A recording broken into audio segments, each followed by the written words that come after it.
Okay, so the movie's Cowboys and Aliens, and I was very excited to go see this movie. I've been looking forward to it for a long time. I thought it was a great premise. I like westerns and cowboys, and you throw in some sci-fi in here, and maybe this will be an exciting movie. Trailers look good, so I go to see it, and I was very disappointed. Very disappointed. Now, it started off okay.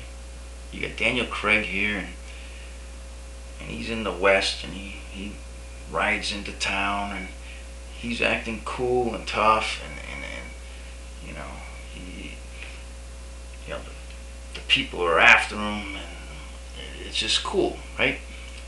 And then there's more talk around this town about some real badass guy. We don't see him yet, but he's supposedly someone that everybody fears. And wait till he comes to town. He runs the town. And this character is going to be Harrison Ford, played by Harrison Ford. So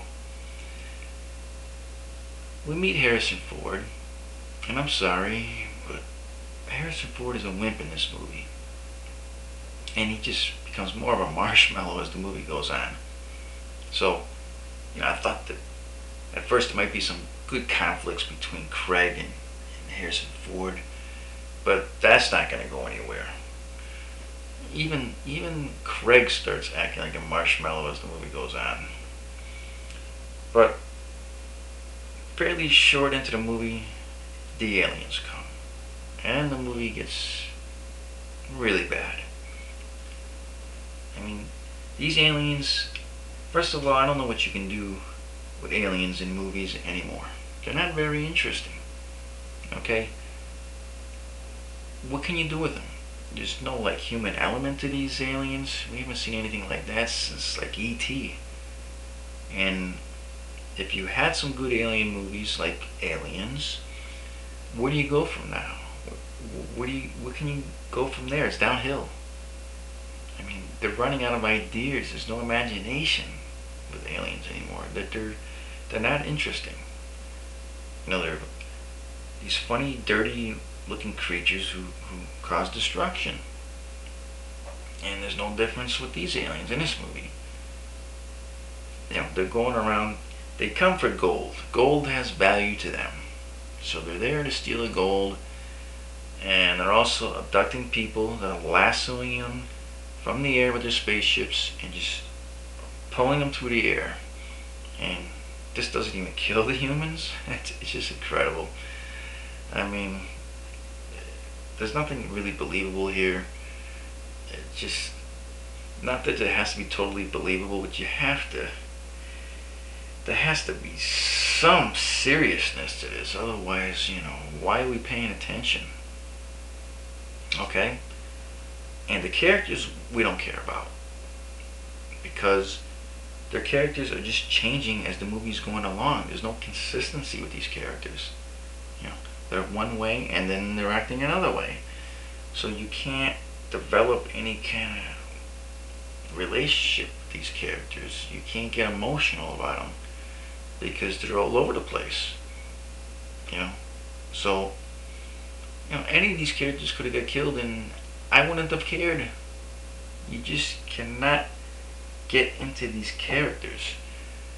I mean, because the script is poorly written, and then you can't really act well when you're working with things like that. So, disappointed in the characters, development, the storyline, just about aliens causing destruction, looking for gold, mining gold, and the cowboys and Indians have to stop them. That's the whole story. And then I'm thinking, boy, this is not a very good premise at all, is it? I mean, are cowboys and Indians any match for aliens? Advanced aliens? You got the cowboys with their pistols, the Indians with their bows and arrows. I mean, and this movie will have to have you believe that they have a chance to defeat aliens. And, okay, show us what you got. and it wasn't interesting at all. It was just preposterous, and I didn't buy into it, and I didn't care. It just, and then if you just want to look at this movie as a pure action movie, it's boring. It's boring, and there's no humor in it. As I said, you don't care about the characters. Aliens are just dull now. So what are you gonna do with this? Now I'm thinking this is not a great premise at all for a movie. So I don't like how things were resolved. It didn't matter to me. You had no conflict with the Cowboys. I mean, they just all kind of bonded together. So, you know, there's nothing interesting there. You got Independence Day now. So, this is very disappointing to me, as you can tell. It's a big thumbs down. I don't recommend it. Some people are actually liking this movie. I just don't see it. So, I'd say skip it. And that's all I got to say about Cowboys and Aliens.